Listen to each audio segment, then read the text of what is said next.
I'm gonna start this recipe off by breaking 6 ears of corn into a giant disposable baking dish. Now we're gonna come in with some andouille sausage, and we're gonna go ahead and just cut this up into small bite-sized pieces.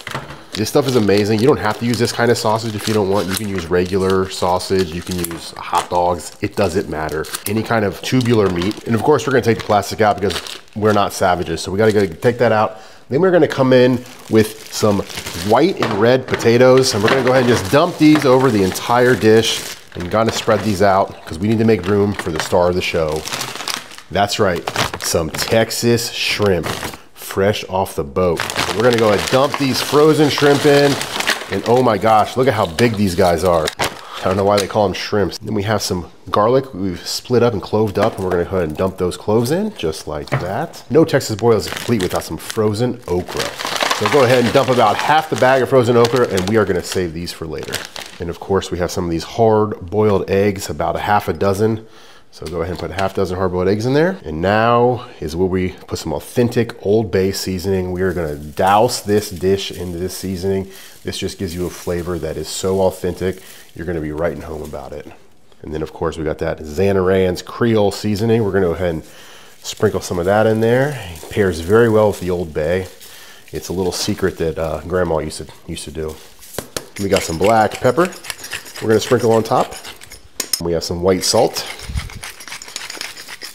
You don't need much salt because the Old Bay seasoning and stuff has salt in it. And then of course we need some extra virgin olive oil. And the cool thing about this, it has a squeeze top.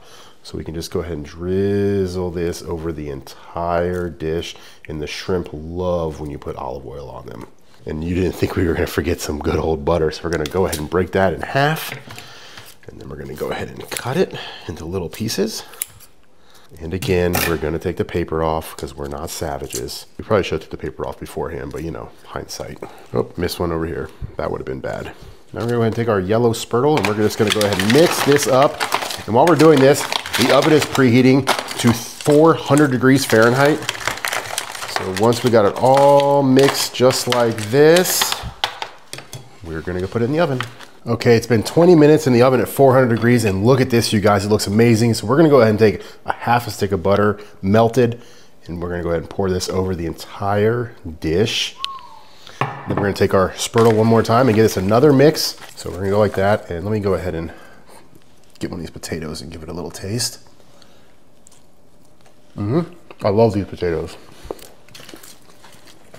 Okay, now we're gonna go ahead and put this back in the oven for 10 more minutes. Okay, 10 more minutes in the oven at 400, and look at this, it is done perfectly. Let's go ahead and make sure that our potatoes are fork tender, and they are. Now it's time to eat, so we're gonna go ahead and get a nice little serving dish like everyone has on their favorite seafood boils, and we're gonna go ahead and take some of that corn, some of that andouille sausage with the corn, one of those potatoes, some of that okra. And of course, we can't forget the star of the show. Look at these shrimp. Oh my gosh. I'm gonna get a few of these bad boys in there. And of course, we need to have a hard-boiled egg. Do you guys peel your shrimp or not when you eat them? Let me know down below.